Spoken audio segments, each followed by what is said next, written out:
Hi, I'm Mike. It was Winston Churchill who said, "You have enemies? Good. That means you've stood up for something sometime in your life." Are the topics covered on our channel too controversial for the mainstream? Do people not want to put a face to their food? Today, we take a look at those questions and the future of livestock ranching channels just like ours on our Wyoming Life.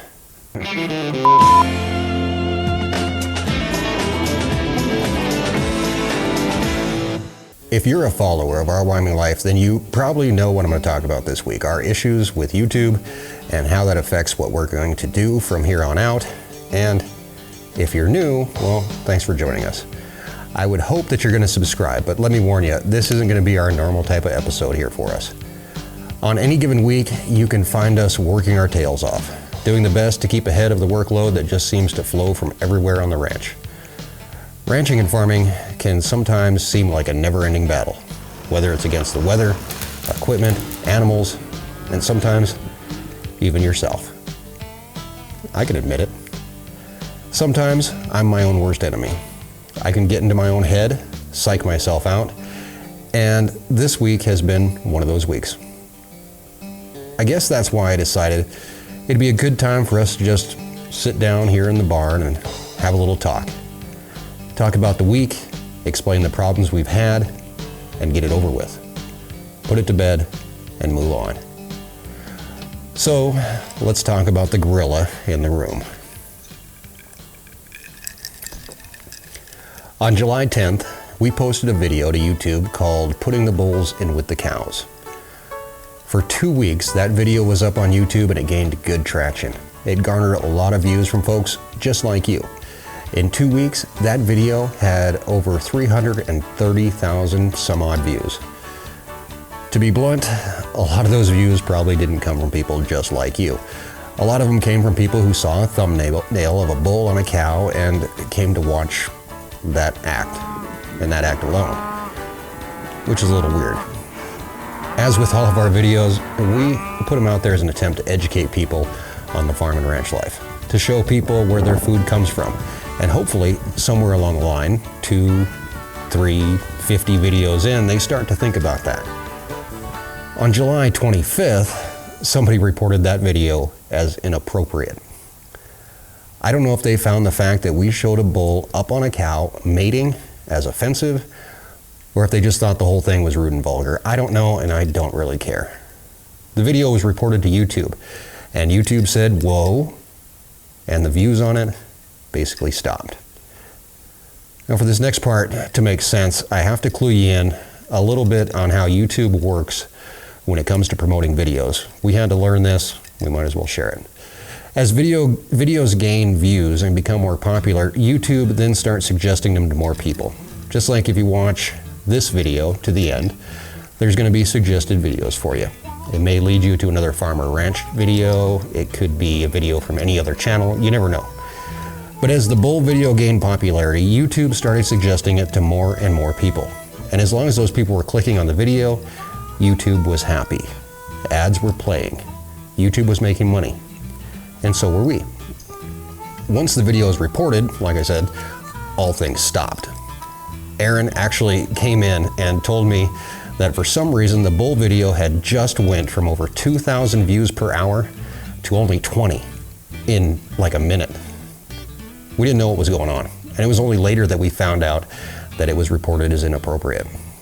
Now you might think that we were upset over the fact that we no longer had those views creating income for the channel. But if you think that, then you don't really know us at all. And that's okay.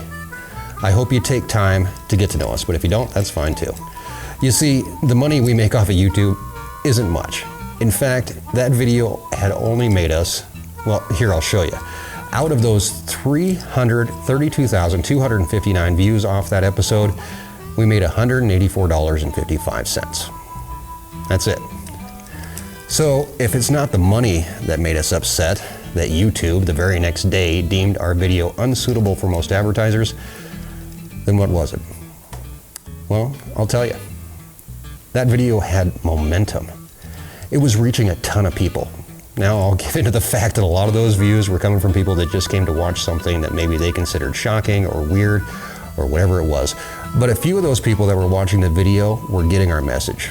They were joining our community and becoming, just like you, people that cared about agriculture.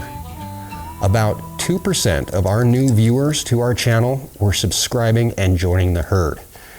Now that may not seem like much, but we gained almost 3,000 subscribers from that one video. With YouTube's decision, that was done. They were no longer suggesting the video to people. And although the video was still there to watch, that was it. It was just there. We aren't alone in this boat. And we did a little research, and countless other channels have had to deal with this issue, and a lot of them are farm and ranch channels dealing with livestock. There are lots of bull breeding videos online, and you'll be hard-pressed to find one of them that's monetized for the creator. There is a problem that we're going to have to deal with. Even though our videos are presented in an educational manner, I mean, we didn't just throw up 3 minutes of bulls doing it to shock and gain viewers the easy way. It's going to be an issue. When it comes time to sell calves, or take pigs to butcher, or take steers, is that going to be found inappropriate? We don't know. Now, YouTube is a business, and it's there to make money. If they feel that advertisers don't want to put their ad on a certain type of video, they're not going to let that video make money. Worse yet, they aren't going to promote that video. We were told from YouTube that monetization status has no effect on how a video is promoted or suggested. That is obviously false. The moment our video was found to be of inappropriate content, even reported, suggestions stopped. And the good things that we were doing stopped as well. So that's where we sit with that. Is there anything we can do about it? Nope, not a thing. There's no appeal process. But I can say that I'm happy for what that video did in the 2 weeks that it was allowed to live a free life. That video brought people to us that may have never found our channel. People that we'd never had the chance to meet or the chance to talk to, and people that we hope that we help by spreading the message of how important where our food comes from is. Because it is important. But you already know that. By the way, we aren't even attempting to monetize this video. There's no point. The footage we've shown you up to this point would probably get it dinged anyway in a couple weeks for one reason or another. But I do want to thank everybody for the support that they've shown us to this point over this issue.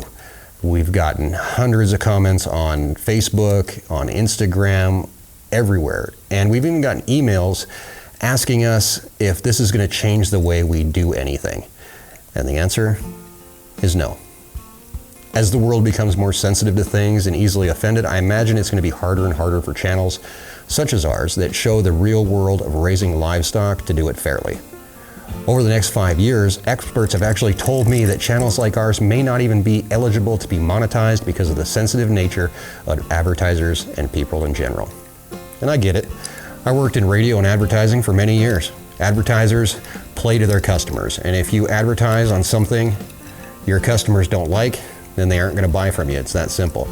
But who gets to decide what is offensive and what is just nature? It's a hard call. But I can tell you that policies like these are limiting the reach of channels like ours through suggested videos and organic promotion. YouTube isn't going to help us. I guess we're too controversial, which is something I never ever thought I would say about our channel in a million years. But I guess just by the nature of our lives, we are. When it comes down to it, it's up to us to spread our own message. And when I say us, I don't mean me and Erin. I mean all of us. If you're still here, you care. Share our videos. Heck, make your own. If you share a post or a video with one person and they share it to somebody else, it doesn't take long to reach thousands.